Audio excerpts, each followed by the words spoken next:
What's going on, everyone? TallenV back here, and today so much information was released, and of course it's at like 10:30 at night before I have to go to work the next morning. But I am here. I'm going to translate as much as I possibly can, tell you guys exactly what's on all the V-Jump scans and everything, because V-Jump was leaked a little early. It's actually not supposed to come out until this weekend, I think on the 21st, around the stores and everything. But yeah, you know, power of the internet and all that stuff. So yeah, so this video is going to contain both Dragonball FighterZ and Dokkan Battle stuff that we are going to be seeing in November. The fighter stuff is obviously more for when the game actually comes out in February, which we finally have a release date for. So first off, let's go ahead and start with the FighterZ information because it's not as much, and then Dokkan I'll get into in the second part of the video. First part, we have an official announcement for the official release date of FighterZ, and it is February 1st, which is a Thursday of all times. Like, yeah, I don't know what really, but yeah. Anyway, so February 1st, 2018, get your controllers ready, get your, get everything ready that you're going to play with, and boom, we are going to be going on to FighterZ. I kind of like it, actually. It's not Tuesday, it's Thursday, which means then the next day is Friday, which then means it's the weekend, and that means a whole weekend of FighterZ and FighterZ and everything. So I am super hyped and everything. I cannot wait.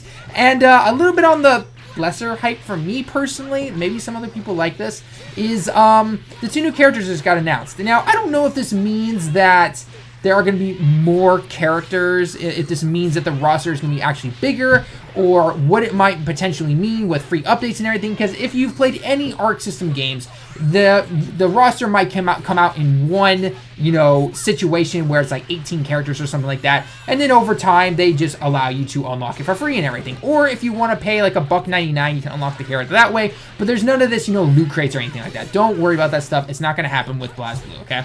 Or with Dragonball FighterZ. It didn't happen with the past games that they made. It's not going to happen with this game. But anyway, so first character we got announced was Ginyu. Yes, Ginyu actually is going to be in the game, and it kind of makes sense. I think he was originally on my list, actually. I didn't say like Raccoon and everyone, but I did say Ginyu could potentially be on there.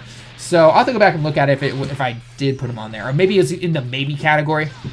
But either way, Ginyu's in here, and he's gonna be pretty interesting. And yes, if you are wondering, can you control the other characters? I translated the kanji, and yes, you can actually control the 5 characters. Now, I don't know how you pick, or if they're random by hitting a certain command that you swap in, but as you can see there on the screen, you see Raccoon charging up, and then you see Ginyu kind of doing this pose thing in the back. Now, I don't know if this means that Ginyu is vulnerable at the moment, or what it might be. I'm assuming yes, but maybe, again, I really don't know. We'll have to wait and see some actual gameplay, but you can control the other characters. I even got my girlfriend to confirm that I was correct on the kanji and everything, and yes, it is correct. We are going to be able to control all 5 characters, or all 5 of the team, when it comes to the Ginyu Force rating. So that's actually pretty cool.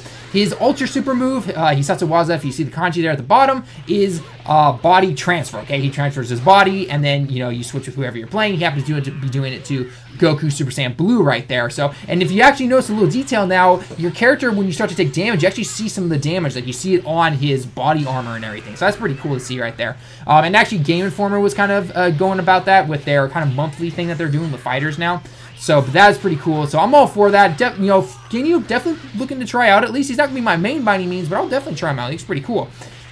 This next one, on the other hand, though, yeah, okay. So before I explain, what the character is and everything, don't get me wrong. I am all for originality, right? I want all these characters to feel different, and so far they have, and I have absolute faith in Arc Systems that they are going to be able to do this no problem, and we are all good to go.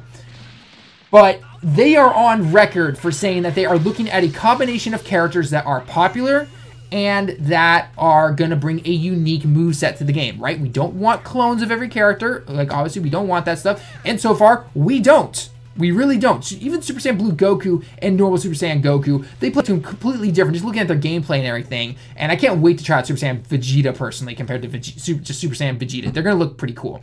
But this next character is kind of like, why? He was around for, like, at max, 10 episodes at max.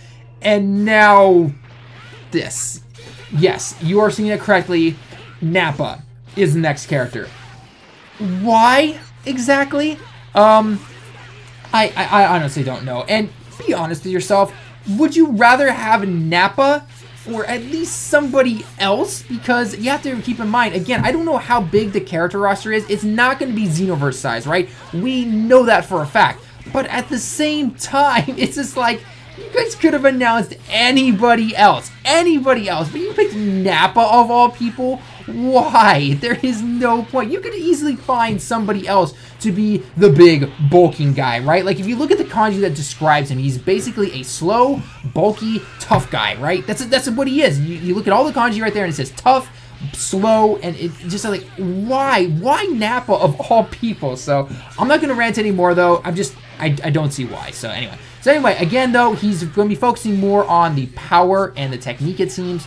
He is going to be obviously slow. He's got a lot of toughness, so getting hit by something, he's not going to take as much damage compared to other characters who are smaller and more agile. He does have the Cybermen. I'm assuming they're going to work a lot like like Chaozu, the Tien, and everything like that, where they simply are used randomly in a move as you're inputting commands and everything like that. We'll have to see exactly what happens. We really don't know until we see some actual gameplay. But other than that, that's basically it for Nappa. Again, pretty simple character.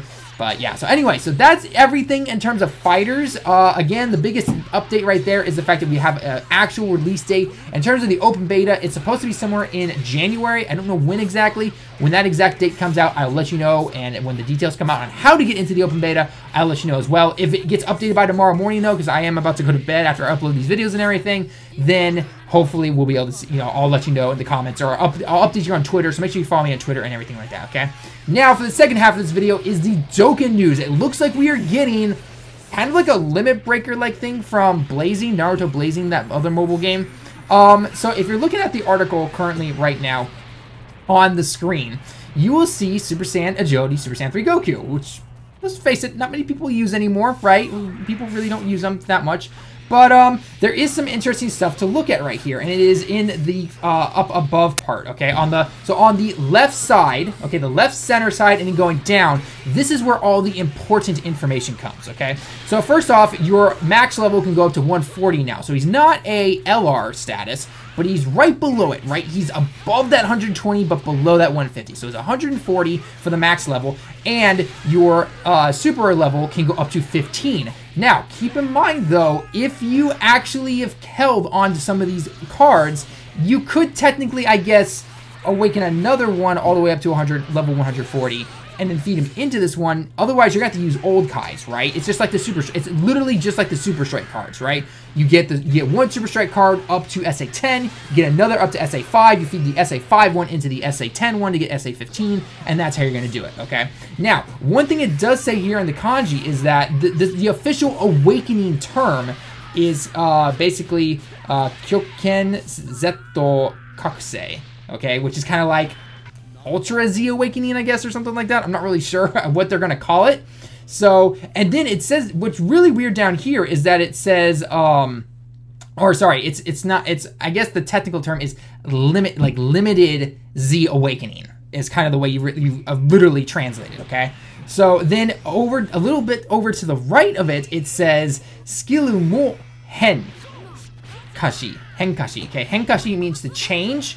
So it looks like the skills, on what level, I don't know. So don't think that they're going to change dramatically, but I can't even speak right now. Drastically, they're not going to change huge or any, have some huge changes or anything like that. But it looks like the skills are going to change. Again, I'm not sure how and to what degree, but it looks like they are changing. So that is pretty cool right there. And then you have to use these new special medals now, which I'm not sure how you're going to do them. I don't know if it's just adding another event to the current Dokkan events. I don't know if it has to do anything with that new game mode that was just released, or that new event stage, which could potentially be that, actually, the more I think about it. So maybe it is that way. But yeah, basically you can level them up, and then, yeah, you can get them up to level 140. And then they have some characters down here below showing off, like Golden Frieza, Majin Vegeta, the tech one, and the King Piccolo, the World Tournament one, which I don't have the King Piccolo, unfortunately, so. But we'll have to see. I don't know anything like, how many characters are going to be able to do this. How, can all the characters do it? Can only certain characters? I have absolutely no idea. It's kind of like when the dupe system originally came out, the ability system. We didn't know who would be affected by it and everything like that. So again, we'll have to see. But this is the characters that will be able to go about it, though, are definitely going to be TURs, right? People at level 120, and they go up. In terms of how many at the beginning of this, or if it will be all of them, I have absolutely no idea. So we'll have to see, though. So definitely that power gap's really going there. So yeah. So other than that, though, that's about it for all the information in terms of the scan from the Japanese article there. Everything else is just like, you know, the usual, like, you know, Dokkan Battle, new stuff coming. It looks like it's to be coming in November. It says Juichigatsu on it, which is November in Japanese, and so yeah, that's something right there. So again, we'll have to see. I'm not really sure, but yeah. So anyway, guys, I hope you enjoyed the video. Let me hear your thoughts down below in the comments for everything fighters, Dokkan, the whole 9 yards. Leave your comments down below in the video. Leave a like if you like it. Subscribe if you happen to be new. Lots of stuff coming up these next couple months. It's gonna be awesome. And until next time, everyone, I'll see you in the next one.